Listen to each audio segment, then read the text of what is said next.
Hai, salam sehat dan bahagia Bapak Ibu guru hebat. Kembali lagi bersama saya Mary Senlitanto, calon guru penggerak angkatan ke-10 SMP Swasta Katolik Santo Yosef Noel Baki, Kabupaten Kupang. Kali ini saya akan memaparkan koneksi antar materi modul 1.4 tentang budaya positif. Nah, ini adalah kesimpulan tentang peran saya dalam menciptakan budaya positif di sekolah. Seorang guru harus memiliki kemampuan untuk mewujudkan budaya positif di sekolah. Budaya positif penting untuk diwujudkan di sekolah karena sangat berdampak baik pada perkembangan karakter peserta didik. Nah, ini adalah manfaat dari budaya positif di sekolah. Yang pertama, mendorong peserta didik bersemangat dalam belajar. Yang kedua, mengurangi tingkat stres pada peserta didik. Dan yang ketiga adalah membentuk kebiasaan positif dalam kelas maupun di luar kelas. Dan yang terakhir adalah menciptakan kenyamanan lingkungan sehingga peserta didik merasa aman, nyaman, dan menyenangkan. Budaya positif tersebut dapat dijalankan dengan menerapkan konsep-konsep inti seperti disiplin positif, motivasi perilaku manusia, keyakinan kelas atau sekolah, posisi kontrol restitusi, dan juga segitiga restitusi. Mari kita bahas bersama-sama. Yang pertama adalah disiplin positif. Cara penerapan disiplin yang mengajarkan anak bertanggung jawab dan menumbuhkan kesadaran diri berdasarkan nilai-nilai kebajikan. Disiplin positif juga dapat lebih ke arah disiplin diri yang dapat mengontrol diri dalam melakukan segala tindakan. Disiplin positif dapat membuat anak memahami dan menyadari bahwa motivasi berasal dari dalam, bukan karena paksaan, pujian, atau hukuman.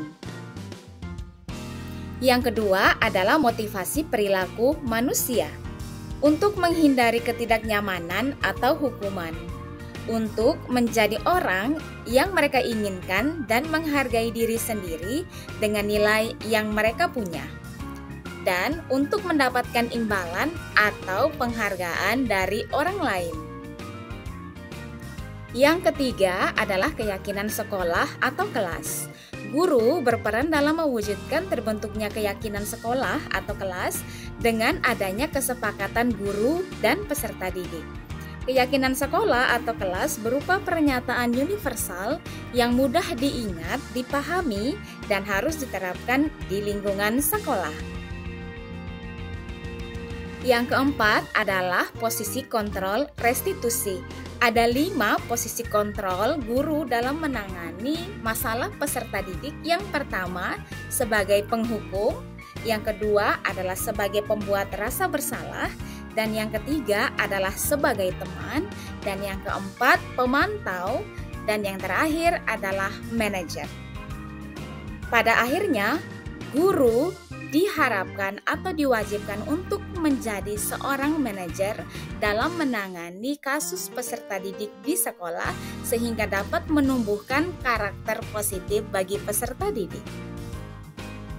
Sudah saya jelaskan sebelumnya bahwa seorang guru harus diwajibkan untuk menjadi posisi manajer dalam menangani kasus di sekolahnya, karena guru berkolaborasi dengan peserta didik, memperbaiki masalah dan membantu mencarikan solusi. Dan yang kedua, guru mempersilahkan peserta didik bertanggung jawab atas perilaku yang dibuatnya, menciptakan peserta didik yang merdeka, mandiri, bertanggung jawab dalam memecahkan masalah. Nah, yang terakhir adalah segitiga restitusi.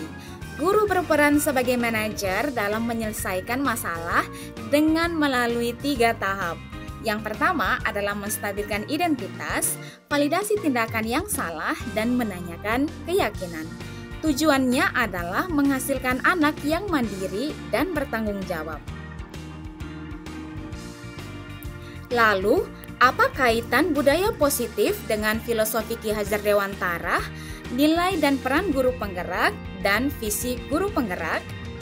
Dengan menjalankan budaya positif di sekolah, maka akan mempermudah tercapainya tujuan pendidikan nasional sesuai dengan filosofi Ki Hajar Dewantara, yaitu pendidikan yang berpihak kepada murid, yang bersifat menuntun tumbuhnya kekuatan kodrat alam dan kodrat zaman. Budaya positif pun dapat terwujud jika guru-guru memiliki 5 nilai guru penggerak, yaitu berpihak kepada anak, mandiri, kolaboratif, inovatif, dan reflektif. Budaya positif dapat terwujud dengan mendorong kolaborasi antar semua warga sekolah dengan adanya keyakinan sekolah yang disepakati bersama. Salah satu perubahan yang diinginkan sesuai dengan visi guru penggerak adalah terbentuknya budaya positif di sekolah dengan membuat prakarsa perubahan sesuai dengan filosofi Ki Hajar Dewantara dan profil pelajar Pancasila. Nah, mari kita lihat bersama pertanyaan-pertanyaan refleksi. Pertanyaan pertama, sejauh mana pemahaman Anda tentang konsep-konsep inti yang telah Anda pelajari di modul ini? Adakah hal-hal menarik untuk Anda dan di luar dugaan? Saya sudah memahami konsep-konsep inti seperti disiplin positif, teori kontrol, teori motivasi, hukuman dan penghargaan, posisi kontrol guru, kebutuhan dasar manusia, keyakinan kelas, dan segitiga restitusi. Seluruh konsep ini harus dipahami, dihidupi, dan diterapkan dalam tindakan seorang guru di sekolah. Hal yang menarik bagi saya dan di luar dugaan adalah saat saya mengetahui dan menyadari bahwa memberikan penghargaan kepada peserta didik sama nilainya dengan memberikan hukuman. Yang kedua, mengetahui posisi kontrol saya sebagai guru di sekolah. Pertanyaan yang kedua, perubahan apa yang terjadi pada cara pikir Anda dalam menciptakan budaya positif di kelas maupun di sekolah Anda setelah mempelajari modul ini? Perubahan yang terjadi pada diri saya adalah saya menyadari posisi kontrol saya di sekolah sebagai teman dan pemantau. Seharusnya posisi saya sebagai manajer dalam menangani masalah dengan menggunakan segitiga restitusi.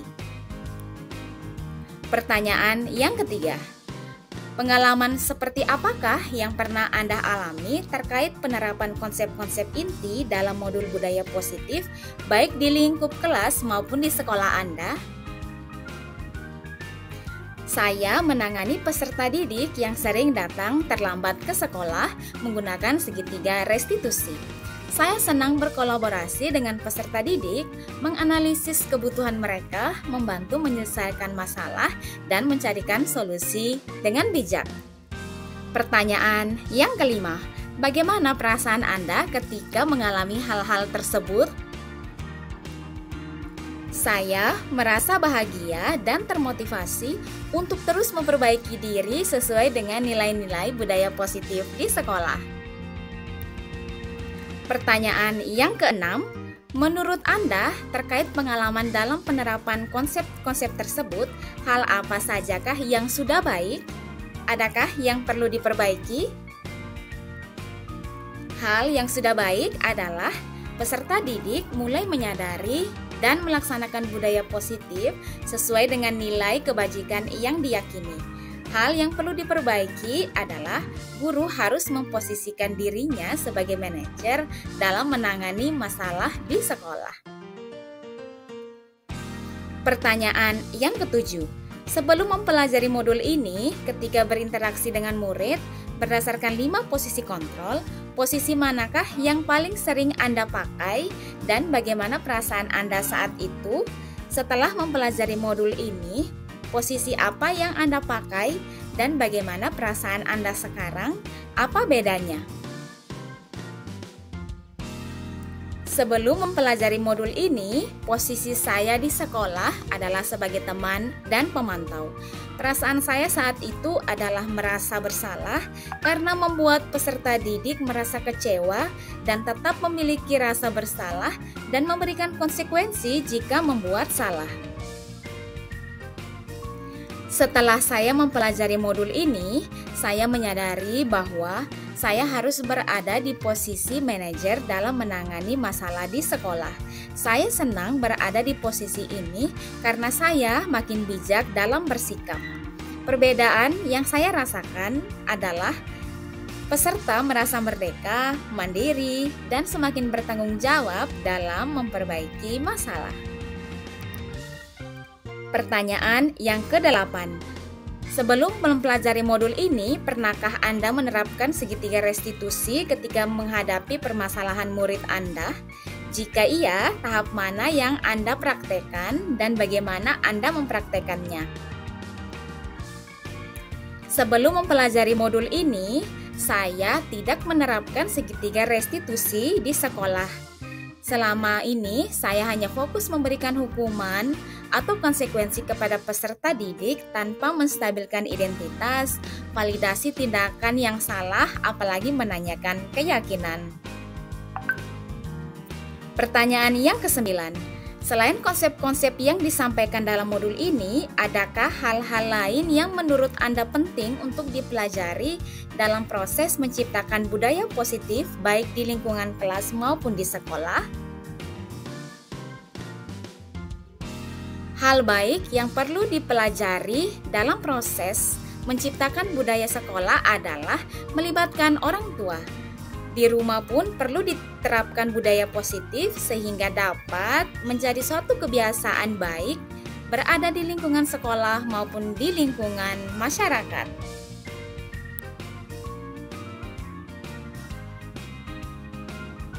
Nah, itu dia penjelasan koneksi antar materi tentang budaya positif di sekolah. Saya harap dapat menginspirasi teman-teman guru hebat. Salam sehat dan bahagia.